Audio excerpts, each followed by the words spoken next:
Andre DeShields. I have the pleasure of starring in Robert O'Hara's new play, Mankind, which is having its world premiere at Playwrights Horizons Theater. Please come check it out. And I also have the pleasure of speaking with Rabbi Sol Solomon on Days Gone By on UNC Radio. Oh, shalom, shalom, my friends. This is your old pal, Rabbi Sol Solomon, founder and spiritual leader of Temple Sons of Bitches in Great Neck, New York. And oh, if ever a wonder the Wiz there was, the Wiz is with us, ladies and gentlemen. The man who played the original Wiz in The Wiz. A man who was in the original Ain't Misbehavin', for which he was a Drama Desk nominee, and he even played the role on television, which got him an Emmy. Plus, he was a Tony nominee for Play On, and in that wonderful musical, The Full Monty. This man even choreographed the women singing behind Bette Midler back in the day. I am talking about Andre DeShields. He's a Lifetime Achievement honoree from the Obie Awards and the Odelko Awards, and you can see him right now off-Broadway in a show called Mankind at Playwrights Horizons. As a matter of fact, Variety said about his performance, Andre DeShields cuts a strong figure in a number of roles and is especially daunting as a fire and brimstone lawyer. So please welcome the brilliant, the talented, the daunting Andre DeShields to the neighborhood. Shalom to you. Shalom, Rabbi Sol Solomon. It's such a pleasure to spend my Friday afternoon with you. Well, it's a pleasure here, just before Shabbos, which is perfect. Just before Shabbos. I was wondering if we would get this in time before sundown. I'm working on it. I'm talking extra fast so that we can make this happen. And if I have to launch into Hebrew and Yiddish, I'll do that too. But so you have done so many roles and so much over your career and such diversity in the roles that you play. Let's even start off with one or two of the favorite parts that you've played over your whole career. Well, the top of that list is The Wiz, the title role in the Broadway musical The Wiz, which opened on January 5th, 1975. It was a game-changing musical because it brought to Broadway for the first time in numbers the black community, which, if we tell the truth, has never found Broadway as an hospitable terrain. But we changed that in 1975. A soulful remake of the L. Frank Baum American fairy tale, The Wonderful Wizard of Oz. We all know it as the brilliant movie starring Judy Garland. But when we did The Wiz with Stephanie Mills in the role of Dorothy, it opened the door to all little girls to learn the most important lesson of life, and that is there's no place like home. And it doesn't matter what shithole you come from. It still is no... It does not matter what shithole you come from. So... Now, whom are we quoting? We're quoting the President of these United States. I know. Hello. It's a sad day. It's my birthday also, but it's a sad day for America when that's the quote we take from our president. But first of all, Mazel McGlick, are you now 72 years old? Today, I mark my 72nd year on the Earth plane. On the Earth? Ooh, on the Earth plane, my goodness. So, let me ask... Well, let me ask you, Andre DeShields. So, 72, you're known as not just an actor, but a singer and a dancer. Have you had to modify your performance? Do you have to slow down a little bit? Do you have to stretch more or anything than you did 30 years ago? Or do you feel still like you're 20 years old? I'm glad you asked that question, Rabbi, because those of us who want sustainability and longevity in this industry that demands intellectual, emotional, and physical, the best of us every day, I've learned is 30, 40, 50 years ago, when my professional career started, I could do everything on adrenaline. 5, 6, 7, 8, hit it. Now that I'm 72, what I've learned wisely is that I can achieve the very same effect with greater economy. So just, it's sort of like the Bob Fosse thing. You can just move a pinky instead of your whole arm and glue the audience's eyes to that part rather than having to go through gyrations and everything like that. Yeah, that's right. That's exactly correct. What I used to do with sweat, I now do with sweetness. Oh, I love the way you put that. What I used to do with sweat, I now do with sweetness. Now tell us something sweet or something nice about the show that you're in. It's called Mankind over at Playwrights. Mankind, yes. Yeah, please tell us a little bit about the show and whom you play. You play a few different roles in it. Yeah, but the sticker, the one that the audience comes away from the show remembering is a very conservative prosecutor whose name might be Roy Moore, or Arpaio, or even Donald Trump. The play is a satire. It's a parody that resonates to the current body politic. And the underlying message is feminism is about to rule the world. Which is a good thing, no? That's what we posit in the play, but because it's satire, you have to really invest in what we are saying between the lines, because the period in which the play exists is the future. Women have become extinct. Oh. Men are now responsible for procreating the race. And through the magic of evolution, men can now carry to full term a child in their womb. Whoa. Okay, and that's what happens, I think, in the first scene of the play, is a guy gets pregnant from another guy and then has to decide what to do. Exactly. And the solution by the end of the play is we must revivify, we must resuscitate womanhood. Mm. And that's where we get the feminism point of view.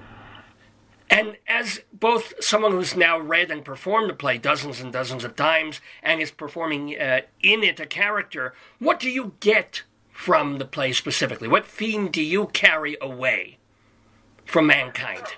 Okay, here it is. Here it is. Yeah. And again, we cannot ignore the current body politic to explain this. What we are experiencing now is the final paroxysm of patriarchy. That's why Trump is in the White House right now, because this is the crumbling of an era that has lasted maybe a little over 2,000 years, where we all had to react to sacred masculinity. The historical pendulum has now swung 180 degrees, and what is on the horizon is sacred femininity. Okay. So, and what we see now are the guys freaking out. And so that's why they elected Donald Trump, and that's why they like Steve Bannon and people like that. It's sort of this white male bastion last gasp, if you will. Yeah. Wow. Right. Before Oprah becomes president, essentially. This white male delusional gasp. Do you think that Trump and the Republicans will be deposed in 2020? Or will it be another 4 years after that? No, I don't think the Trump tribe will be deposed in 2020, because this isn't just as we talked about adrenaline and sweetness and economy. Yeah. This is not something that's going to happen overnight. This is something that's going to happen gradually, because it is not those of us who currently wield the power who are going to make the change. It's going to be the people who see what the future might be if they allow those of us who only have ourselves invested. They know now they have to make the changes. So I think we call them the millennials. Well, yeah, but let me play devil's advocate here for a moment, if I may, and I may. You, Rabbi, play the devil's advocate. Oh, I shall indeed. So let's go back to the 1960s. Even when you first started out, you would have figured that all these radicals, these socialists, these hippies would have changed the world. They would have seen the male hegemony, the hierarchy, the masculinity, and said, nope, we're changing that. We're changing the rules, the haircuts, the clothes. Women are equal, blah, blah, blah. What happened? We could have done this 60 years ago, 50 years ago. No. We could not have done it 60 years ago. And of course, I'm speaking with hindsight, retrospectively, because in my heart of hearts, I am an unreconstructed hippie. Okay. Those are the formative years of my life. I was part of the counterculture. My first professional show was Hair in Chicago, and we were a global community of young people who thought that we could change politics through love. And we sang seriously that song, This is the Dawning of the Age of Aquarius. What we miscalculated was the term dawning. Yeah. That's why I began this conversation by talking about the era of patriarchy, or the age of patriarchy. Once you understand that an age is approximately 2,000 years,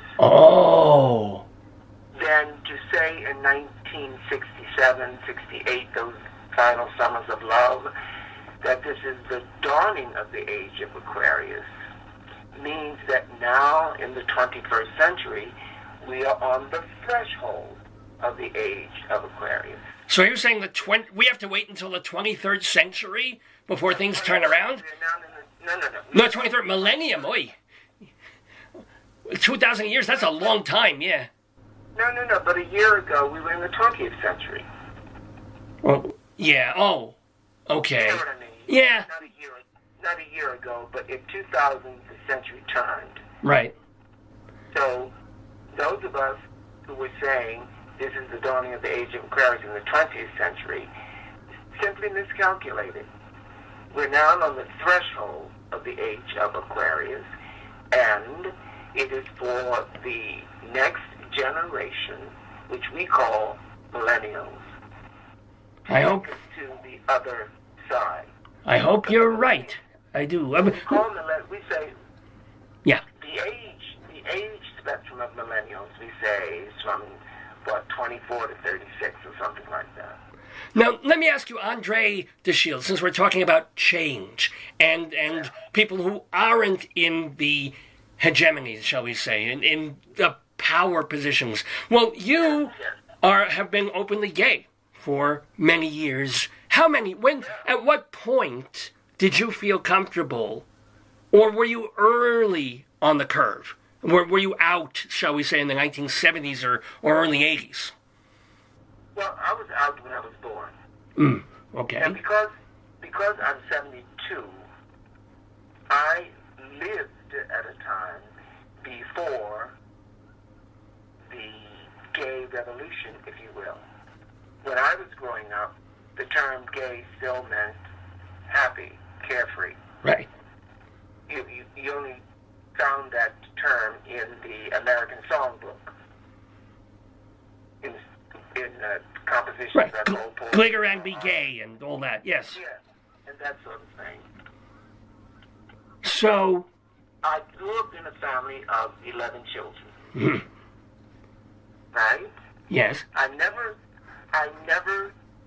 had to make use of the opportunity of coming out of the closet, as we say, because my family knew exactly who I was, how I lived my life. When I brought my boyfriends to Baltimore, they were embraced by the family. When I brought my girlfriends to Baltimore, they were embraced by the family. So I never had to say, guess what, Mom and Dad? I'm homosexual. They knew. Well, if you had girlfriends, you were bisexual, I assume. Well, no. Well, you know, I'm a black man. I grew up in the inner city in Baltimore. There's certain rites of passage you have to go through. So, as a young man, I had girlfriends. Oh, okay. But they weren't beards or anything like that. You were just exploring, but it wasn't like you were using the women. Exactly, but that's what everyone does during their formative years. They explore to find out what it is that really makes their liver quiver. Oh, okay. All right. But here's the deal. You grew up in Baltimore. Your family was very supportive. But then you went to school in Wisconsin, which I assume was not a thriving place to be openly out. Or maybe it was. But it was. We're talking about the university. This is the beauty of it. This is the University of Wisconsin-Madison in the late 60s. It was one of the 4 hotbeds of political activism in the country. Oh, okay. Along with the University of Michigan, Ann Arbor, Berkeley, and one might include Columbia? Maybe? Well, one might include Columbia, but it was more of an intellectual revolution at Columbia. But in Wisconsin, we were shutting down the university. Oh, okay. Yeah, and that's when America was losing its political veil of innocence. Right. You know, all about the Vietnam War, all about the Dow chemical strikes, etc. All about divesting in diamond and coal mines in Africa, etc. And that's when I became of age. And that's when, before there were the doctrines of diversity and inclusion and multiculturalism, that's when there was a true sense of all life is indeed equal. Okay. And I still carry that political position into my mature years. We're talking with Andre de Shields here, the multi-talented actor, singer, dancer here in the neighborhood. And so we've gotten you from Wisconsin, now coming back to New York and being in this musical that was before my time called Warp. My God, what do you remember about that? Well, any memories about Warp? Yeah. Absolutely. My first professional show was here in Chicago. I was working with the Organic Theater Company. We created the Organic Theater Company. We created the world's first episodic science fiction adventure. Wow. Which was called Warp. And this was 10 years before George Lucas and Star Wars. An enterprising entrepreneur picked up the show from Chicago and brought it to New York in 1973. And we were summarily dismissed by the New York critics as just a bunch of dirty, barefoot hippies from Chicago. But the show put me in New York, which is where I ultimately wanted to be. So when the company returned to Chicago, I decided, no, I'm going to make my stand here. Didn't have a pot to piss in or a window to throw it out of, but I did have some comrades, some excellent comrades. And my salad days were very much like most young actors. I slept on the couch of a friend and traded that opportunity and kept her home for her while she was working in Jesus Christ Superstar. That was 1973. Well, here's the deal. This is New York, and the acting profession picks you up and knocks you down. Picks you up. So your next Broadway show, or when there was to be a Broadway show, was something called Rachel Lily Rosenblum. Rachel Lily Rosenblum, and don't you ever forget it. That's actually the name of the show, yeah.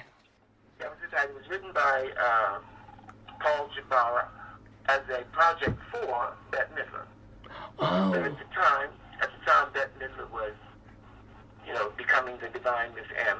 Thanks to you, partially. Well, yeah, partially. And let's say what happened was she asked you for help with her backup singers, and but let me finish this Sure, story. sure. Because every time a window closes, another one opens. So Bette Midler, for whom the show was written, passed on it, and it fell to Ellen Green to play the role of Rachel Lily Rosenblum. And as you know, Ellen Green launched her career with Little Shop of Horrors. Little Shop of Horrors, yes. Yeah. So although, as you say, this is an industry that knocks you down and picks you up and knocks you down again, it also is based on karma. What belongs to you is on its way to you. And what was on its way to you after Rachel Lily Rosenblum was a little show called The Wiz, right? Yes, that's what I'm saying. Yeah.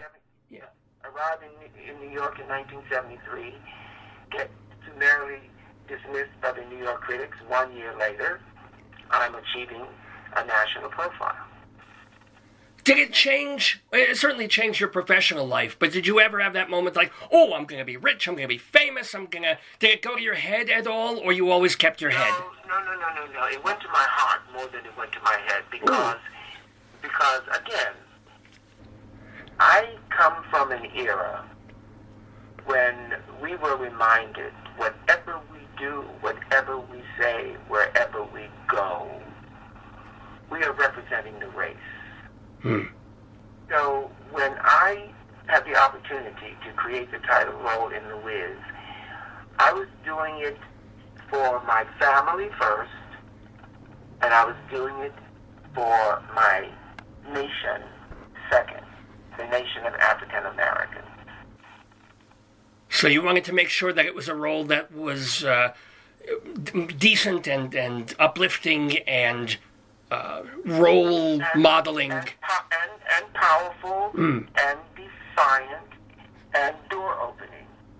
Because when I look back on how many other young black men have had an opportunity to play The Wiz because I created it, that's my satisfaction. Cool. So, and I look to the future as more opportunity. Well, let me ask you about the future. Now that you are 72 and very, very well established, is it the point, do you still have to audition? Do you still have to go out there looking for things? Or does your agent just call and say, here are a couple of options, what do you want to do for the next few months? Well, I'm going to repeat my mantra. Okay. Some of what you say is absolutely correct. However, my perspective is, and I'm being repetitious, Sure. what belongs to me is on its way to me. What I have to do is not become distracted. How many times did our parents tell us not everything that glitters is gold?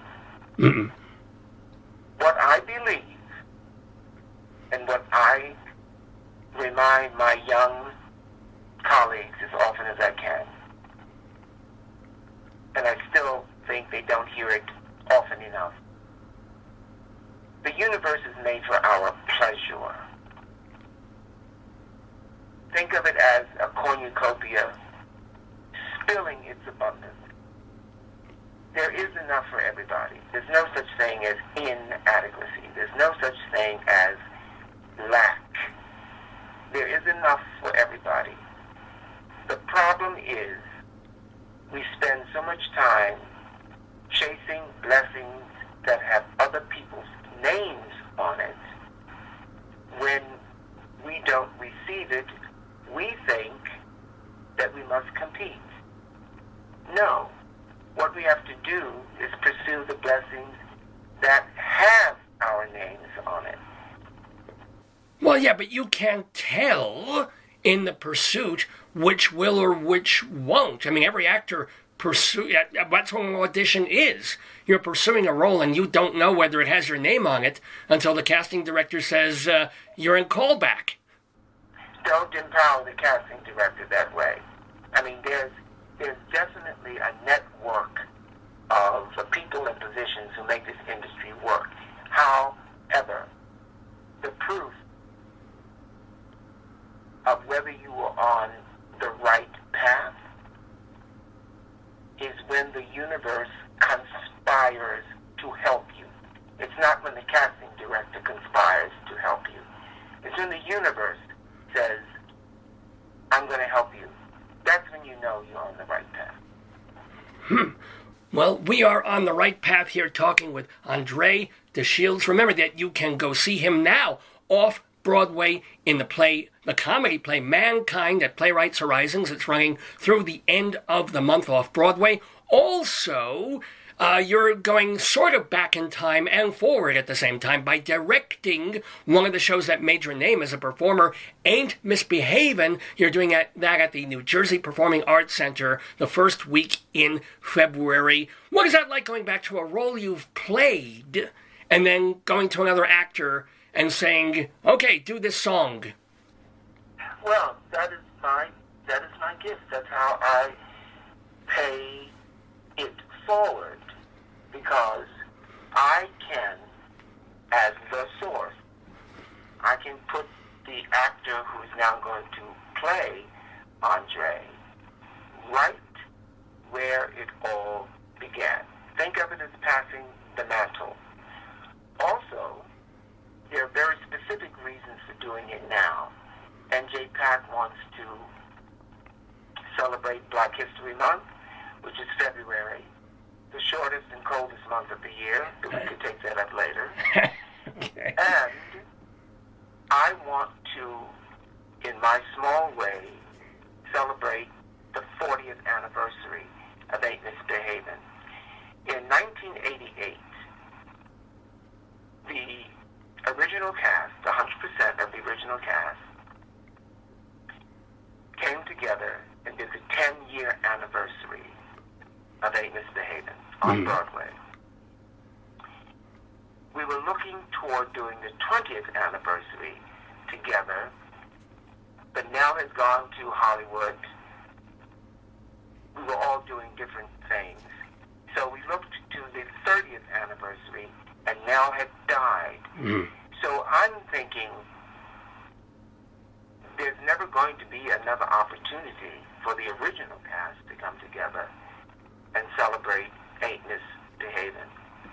So what I need to do is take that treasure of information and give it to the next generation.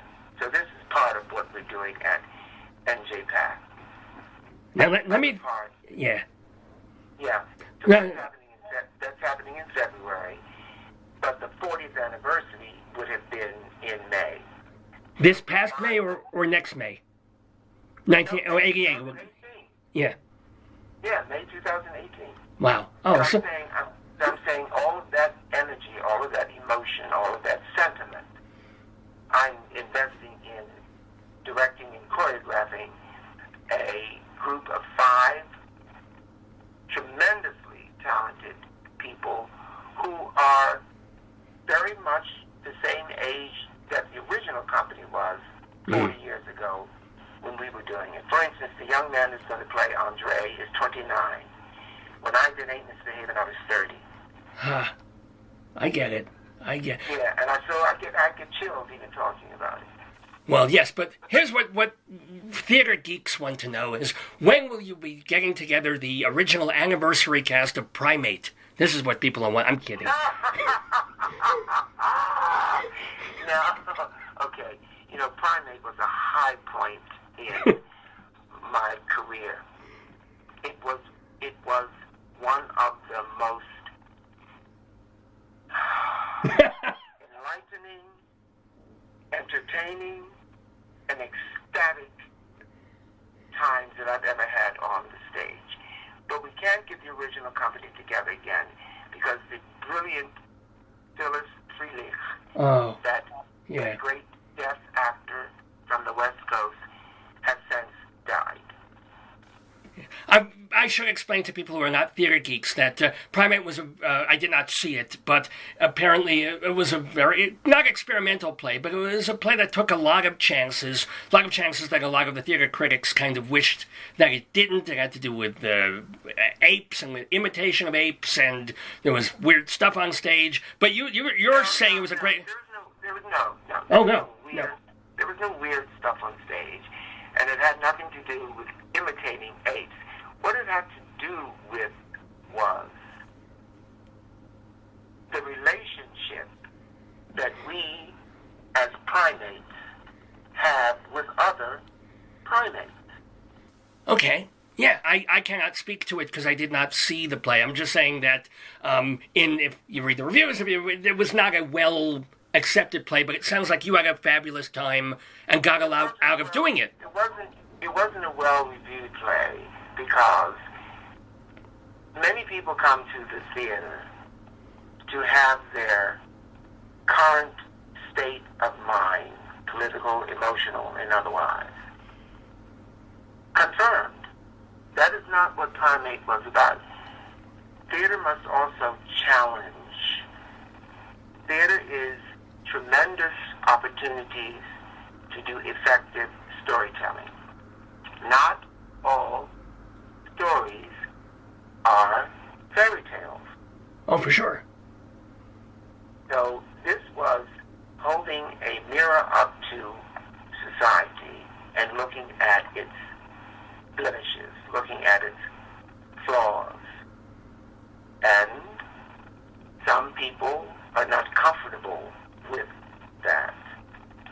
But as much as we love Shakespeare, that is exactly what he does. As a matter of fact, that is what young Hamlet challenges us to do. He says, you have to hold a mirror up to nature. You have to reflect society as it exists. And where you find the flaws, you have to tend to it. Where you find the wounds, you have to heal them.